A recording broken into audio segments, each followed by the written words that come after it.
Today I'm going to discuss hard money versus private money.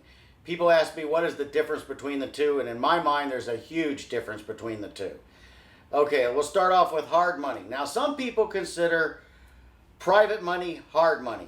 I don't consider it that way, and the reason is at those rates that's hard. That's why they call it hard money. However, what they usually do is people borrow money from private individuals at about 8% interest, and they relend it out to whoever, flippers or so, at 12% interest, and that's why it's hard money, and they consider that private money. I don't consider that private money at all, because you're borrowing it at the end user at about 15%. Now, let me go into the difference here between hard money and private money. Hard money, you have high interest rates.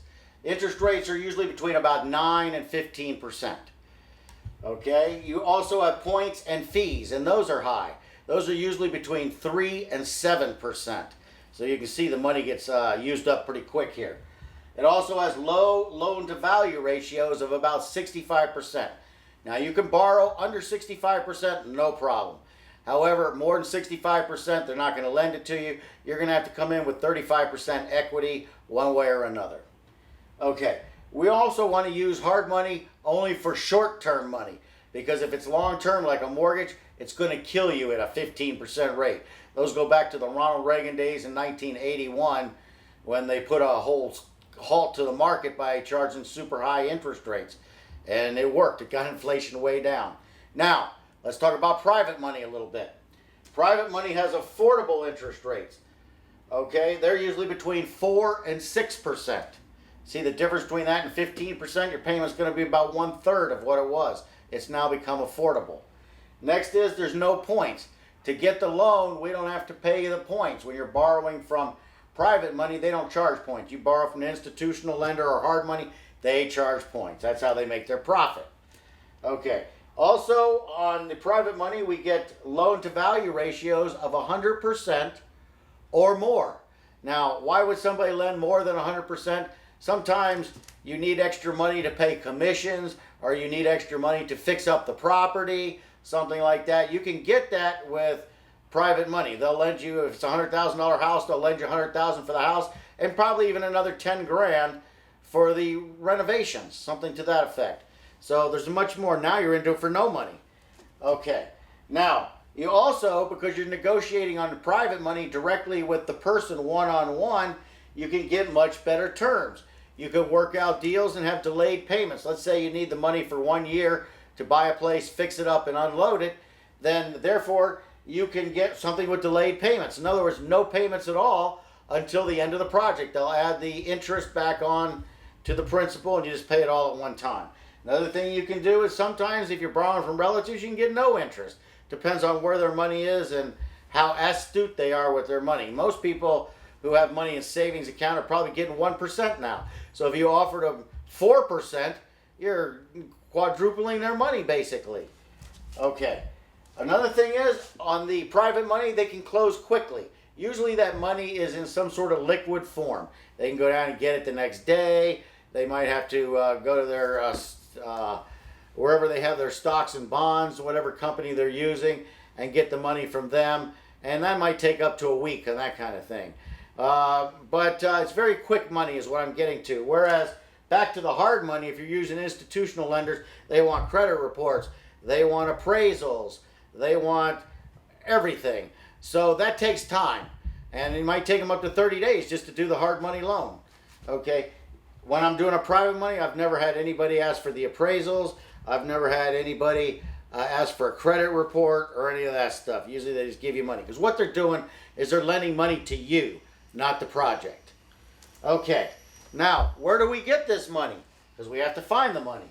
Okay. Number one, we're going to find it from friends and relatives. These are people we know, people that they know what you do. They just happen to have some money and believe in you, so they will lend money to you at the very inexpensive rates.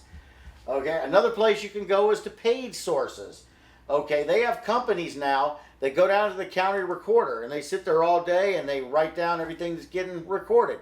They take that back, they compile the data, and then they sell it. I belong to a service that pays $49.99 a month. and they go down to the courthouse for me and get all the records, all the foreclosures, all the divorces, all the things that I'm looking for in a property. Okay, now, however, when you're down there looking, you got to make sure of one thing, and that is that the name of the beneficiary is not the same as the previous owner. And the reason for that is that's a carryback note. So he never really put up any cash. He sold his $100,000 house down and he got $20,000 cash, and he got an $80,000 note that pays him $800 a month, something to that effect. Okay, that's not what we're looking for.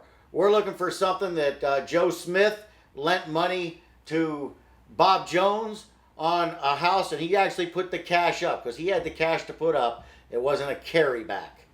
Okay. Next is they have peer-to-peer websites. These are people who are looking for money and other people that want to lend money. And one of them is called Kickstarter.com. There's a few of them out there. The one that I'm familiar with is Kickstarter.com. You can probably Google them and probably 10 more will show up. Okay, social media. Here's another good place. That is Facebook, Twitter, LinkedIn, YouTube. You can go onto those and try to match people with money.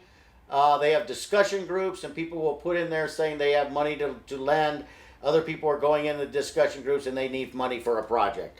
So that's what I mean by social media. Then there's always the old-fashioned way, which is direct mail. This is the one that I started with. I would send letters out, 50 letters a day, that type of thing, see what kind of response I could get back. Those are when I sent the letters myself. There's also something called click to mail. That is actually the post office. And what they will do all the work. All you do is put in there what you want on a letter, what you want on a postcard, etc. They put it all on there. They send it out. And it's about 50 cents a postcard to do all the work and have them do everything. But you're doing nothing. You're just sitting back and picking up a phone and answering when somebody calls. Okay, the last one here is professional marketing services. Personally, I've never used one of these. I've used these two at the top here exclusively. I have never used a professional marketing. More of the bigger companies go to those. I'm not sure they can do a better job than we do, but you can pay them better, that's for sure. Anyway, that is where to find a quick rundown on where to find private money. If you need to know more about real estate or loans, etc., you can go up to my youtube.com, hashtag Floyd Loans. Make sure you put the hashtag Floyd Loans in there because there's a whole bunch of Floyds. Then there's Facebook, Floyd Loans, Twitter, @Floyd Loans, and then Floyd at woodrumfinancial.com if you need to get a hold of me. If you need to know any more information, you can always PM me on Facebook or email me, and I'll hook you up as best I can.